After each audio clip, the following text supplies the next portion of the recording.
தனித்து வாழும் பெண்களுக்கு சட்டம் எதுவும் இல்லைங்க. மகளிர் ஆணையத்திலையும் எவ்வளவோ கம்ப்ளைண்ட்ஸ் எல்லாம் நாங்கள் கொடுத்துருக்கோம்.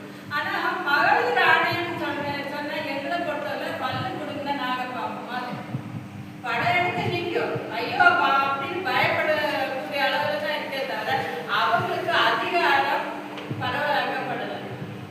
அவங்க ஒரு அரசாங்கம் சொல்றது ஒரு தலையாட்டக்கூடிய ஒரு இதாக இருக்கிறாங்களே தவிர அவங்களால தனித்து செயல்படக்கூடிய அளவுக்கு அவங்களுக்கு பவர் கொடுக்கல.